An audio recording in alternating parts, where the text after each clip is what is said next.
एक बार की बात है। एक बार एक अध्यापक एक संपन्न परिवार के शिष्य के साथ कहीं जा रहे थे। तो उस शिष्य को कुछ मजाक सूझी क्योंकि उसको रास्ते में किसी गरीब मजदूर के जूते दिखाई दिए। उसने अध्यापक से कहा, गुरुजी, अगर हम इन जूतों को छुपा दे तो कितना मजा आएगा। देखते हैं कि मजदूर पर इसका क्या असर पड़ता है।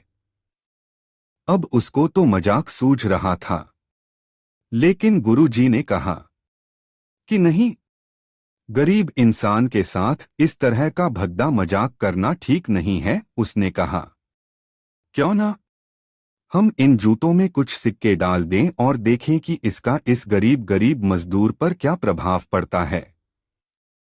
उन्होंने ऐसा ही किया।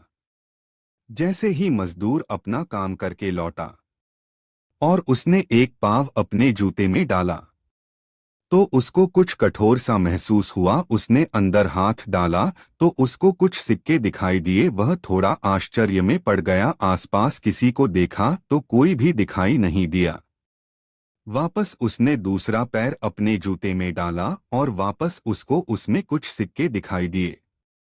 अब दोनों जूतों के सिक्कों को उसने अपने हाथों में रखा और प्रभु की तरफ इशारा किया है। प्रभु, पता नहीं किस भले मानुष ने यह सिक्के मेरे जूतों में छुपाए हैं, लेकिन जिसने भी छुपाए हैं उसको मेरी दुआ है, ताकि इन पैसों से मैं अपने बच्चों और पत्नी के लिए कुछ खाना और दवाइयां ला सकूंगा। और इतना बोलकर वह चला गया।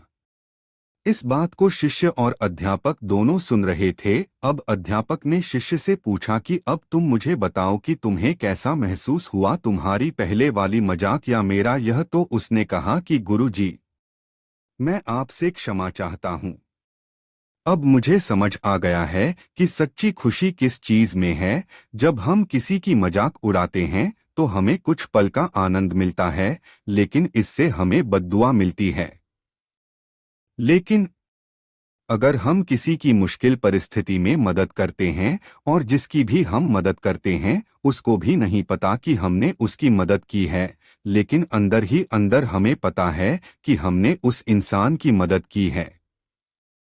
यही सच्ची खुशी है। जब हम दूसरों को खुशी देते हैं तो हमें सच्ची खुशी मिलती है। इसी तरह खुशियां बांटते रहिए, लोगों की मदद करते रहिए और दान करते रहिए जिसके भी आप काबिल हो। जितना भी आपसे बन पड़े दान करें, लेकिन दान जरूर करें।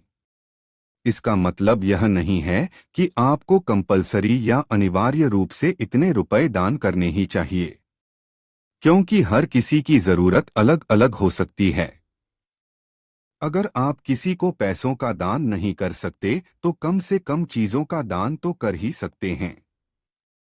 मुझे पूरी उम्मीद है कि यह हार्ट टचिंग स्टोरी आपको जरूर अच्छी लगी होगी। आपका कीमती समय देने के लिए दिल से शुक्रिया। इसी तरह की इमोशन और मज़ेदार दिल को छू लेने वाली कहानियाँ सुनने के लिए सब्सक्राइब करें my YouTube channel and like share comment. धन्यवाद।